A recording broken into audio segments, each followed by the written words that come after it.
Welcome to the Sports Betting Preview Show, a pregame.com podcast. I'm Marco D'Angelo, joined by my partner in crime, Vegas Runner.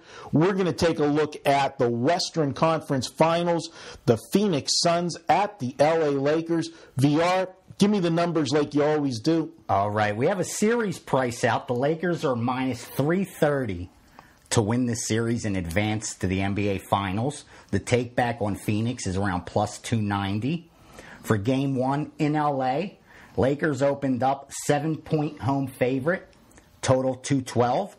As of today, it's down to 6, and the total's dropped down to 210.5. So there's some respect on this Phoenix team, and definitely for the under. So, I mean, we've been seeing some defense in the West, so I wasn't surprised at that move, to be honest with you, especially since when you look at their series during the regular season, you have 2 overs, I believe you have 2 unders. So, I mean, as far as the total, I'm not too surprised. But as far as the line, Phoenix is starting to get some respect because LA blew them away when they played in LA during the regular season. The lines were a lot higher than 6. The first 2 meetings, Lakers were minus 7.5, blew them out, and then played them a second time and were minus 9.5 and blew them out again. Now, the key, though, in those 2 meetings, first of all, they've played 4 times. Lakers have won 3 of the 4. Right. 3 of the 4 games were played before the first of the year. Correct. Phoenix played much better the second half of the season than they did at the beginning of the season. Phoenix actually was one of the best teams in the NBA down the second half of the season. Really, what I find amazing going into this Western Conference Finals is the fact that both of these teams are coming in off of 4-game sweeps. Yeah. And now, listen to this when I say this, because this is, and I'll be honest with you, I don't know about you, BVR, but I killed it in round 1. Round 2, I struggled in the playoffs in round 2. I'm there with you. Coming into May, I was sitting on top of the world. It looked so easy. It was like stealing throughout the line, pull something in every day. But as soon as that second round started, you're absolutely right, Mark.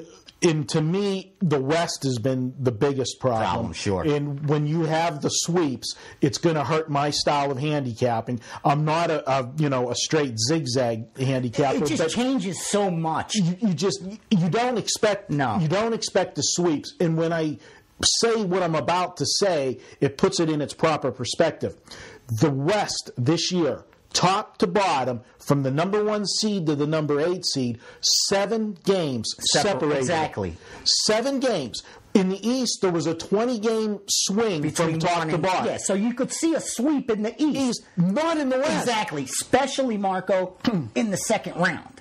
You know, in the first round, sometimes you got number 1 versus number 8. You know, they get it over with quickly in advance. That's understandable. Now, we're in the second round. We're right before the Western Conference Finals, you know, and these teams are sweeping. Which did you find more impressive as far as the sweep?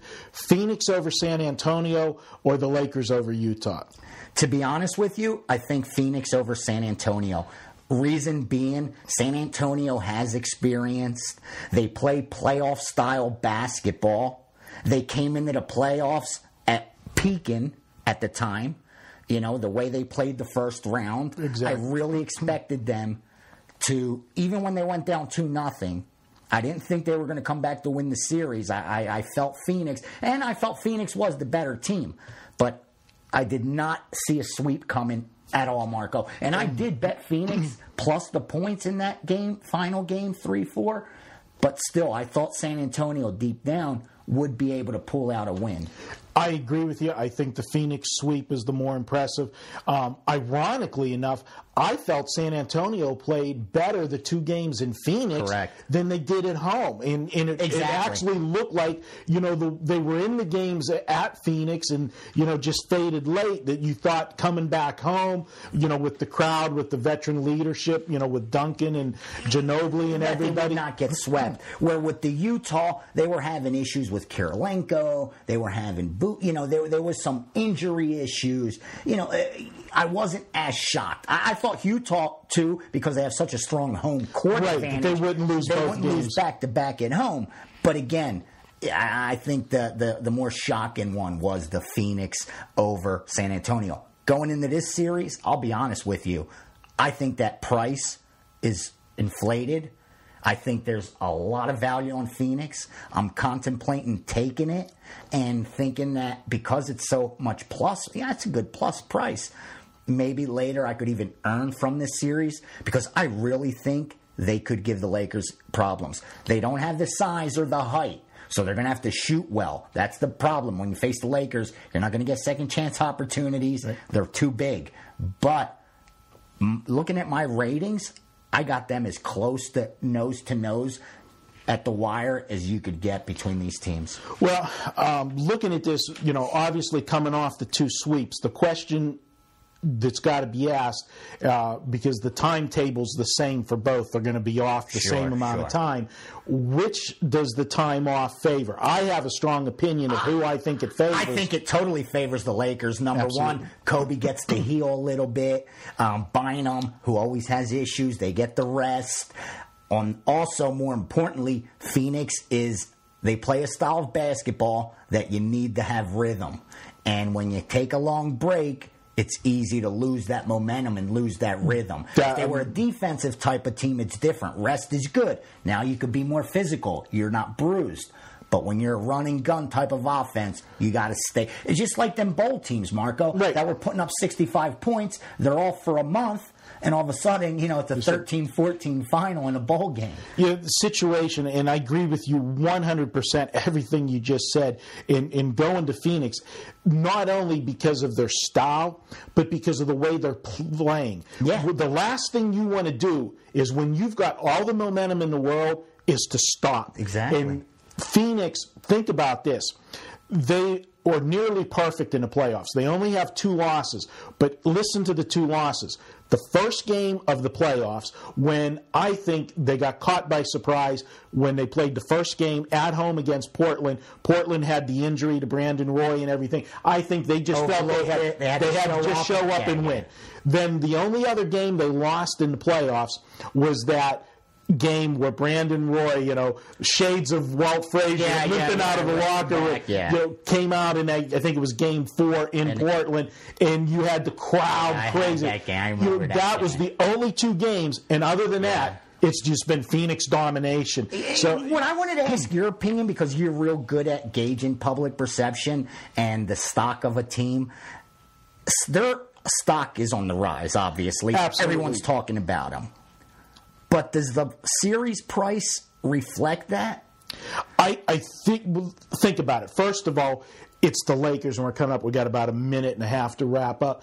The Lakers are a public perception team, no matter what. There's so much money. You're going to pay a price for them. Think about it. You've got the number 1 seed, the defending world champions, and you're laying coming off a sweep, laying 330. I mean, that's where we just saw Cavs minus 2,500 in the first round against the team.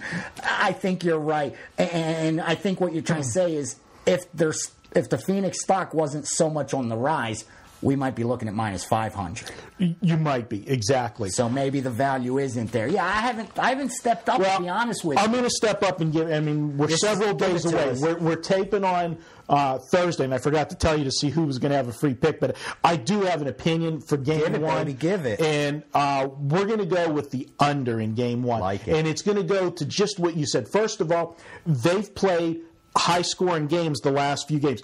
Both the Lakers and Phoenix have been scoring over 100. Actually, they've been, averaging around 110 points a game. Each. And Phoenix did that against San Antonio, which when you think of San Antonio, you think defense. So I think the public's going to look for the over. I think in this first game, because they're rested, they're out of rhythm, I think the value is in the under in the first game. It makes sense. When you look at the season series, they were all up around 220. And the odds makers know people are going to look to bet the over. So I think that says a lot by them to bring it out this low and then have it get steamed even lower. Right. I agree with you there. I like the under. So we'll make it a half a free pick for both of us. Both of us agree on the under in Game 1. I think it'll be a great series. That was the Phoenix Lakers. We'll be back with segment 2. He's Vegas Runner. I'm Marco D'Angelo. And remember, you can always download and listen to all of our podcasts at iTunes. Just search for pregame.com. You'll be able to find our whole library of podcasts.